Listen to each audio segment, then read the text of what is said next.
Halo teman-teman, di video ini aku akan menjelaskan tentang unsur rupa dan juga prinsip desain. Lalu apakah teman-teman sudah tahu apa itu seni rupa? Nah, untuk itu yuk kita bareng-bareng simak video ini sampai akhir.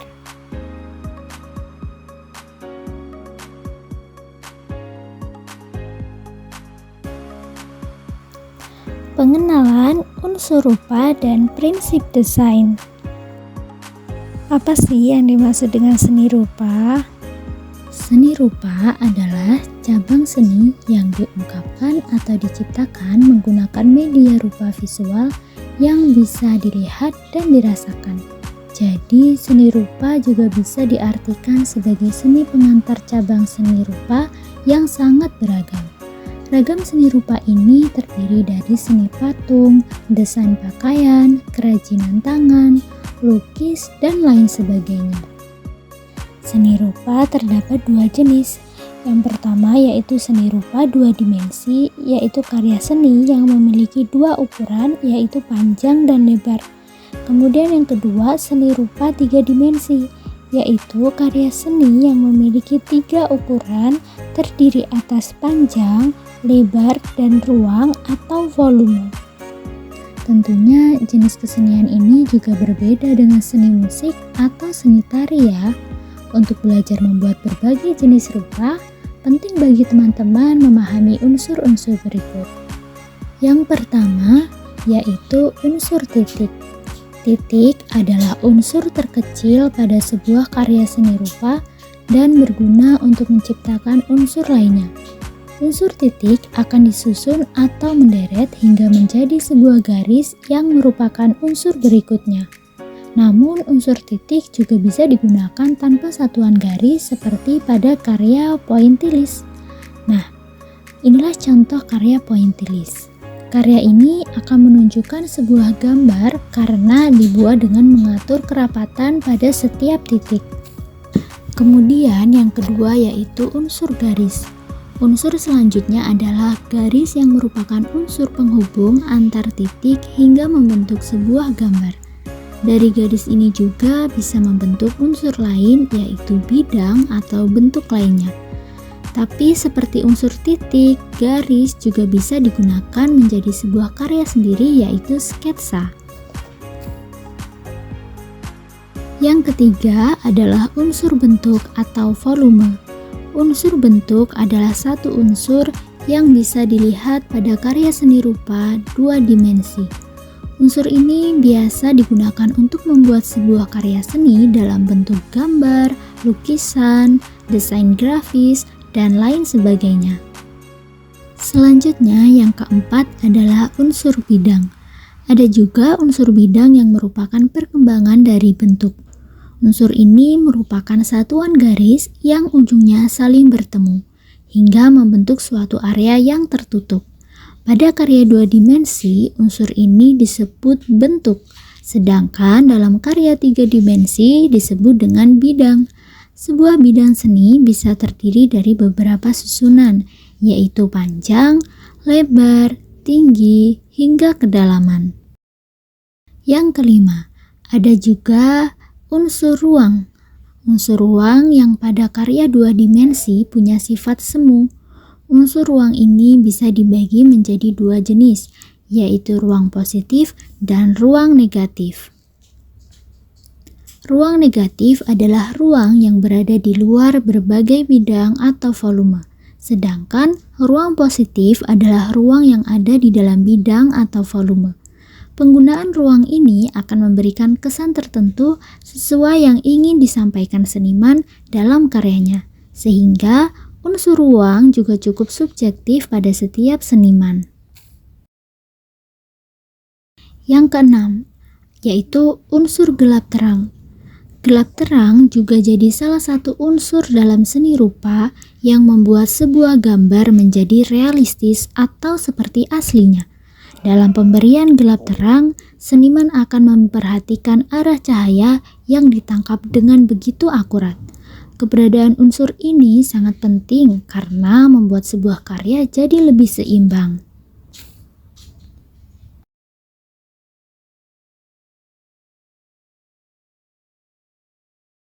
Yang ketujuh, unsur tekstur. Tekstur adalah unsur yang membuat karya seni tidak hanya dinikmati secara visual, tapi juga bentuknya. Tekstur juga merupakan suatu permukaan yang bisa terasa saat diraba. Namun, dalam seni dua dimensi, tekstur ini hanyalah semu. Dalam karya seni dua dimensi, tekstur hanya akan memberikan persepsi raba kepada orang saat melihatnya.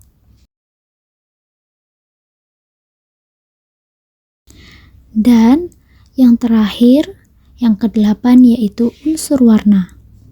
Unsur warna yang merupakan unsur paling mencolok pada sebuah karya seni rupa. Warna memberikan nilai estetik yang sangat subjektif pada pencipta setiap karya seni. Unsur warna dibagi menjadi beberapa bagian. Pertama, warna sebagai hasil dari karya seni rupa.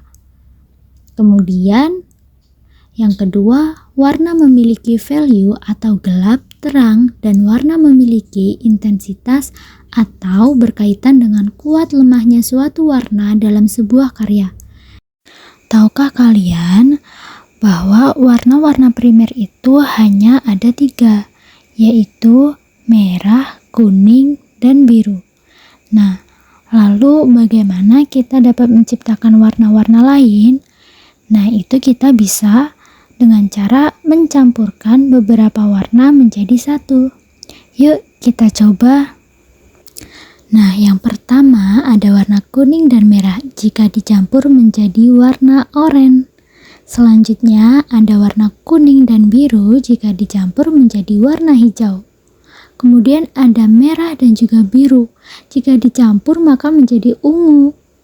Kemudian ada merah dan putih, maka akan menjadi warna pink. Selanjutnya ada warna hitam dan juga warna putih, maka akan menjadi abu-abu. Kemudian percampuran warna putih dan putih tetap menjadi putih ya.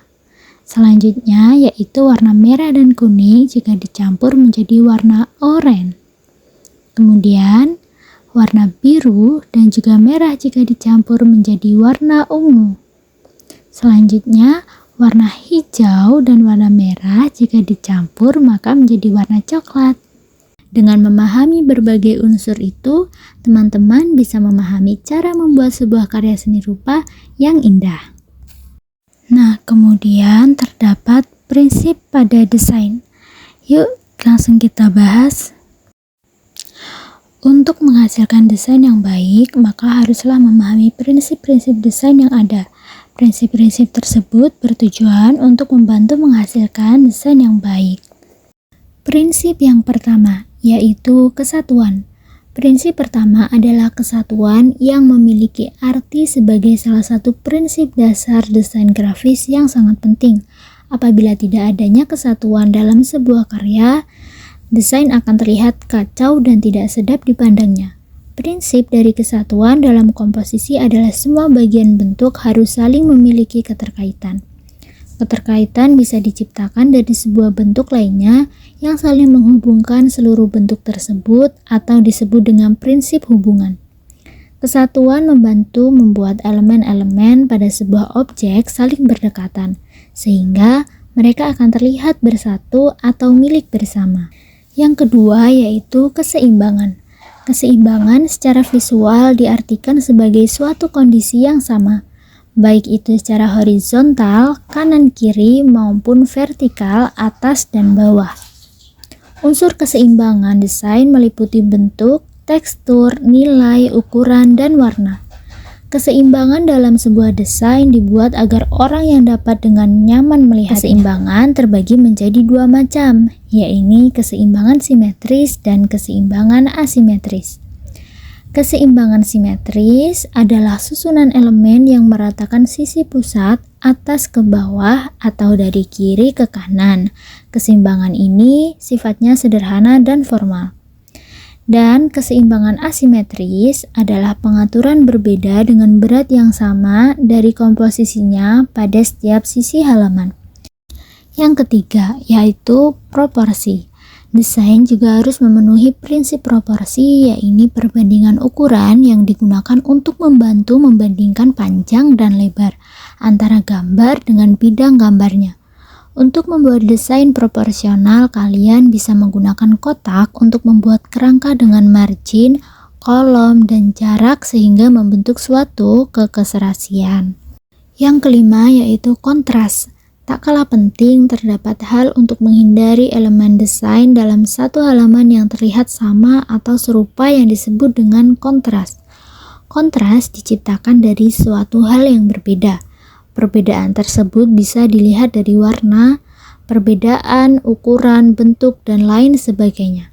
Terkadang kontras menjadi visualisasi yang paling menarik perhatian orang dalam melihat sebuah halaman tersebut.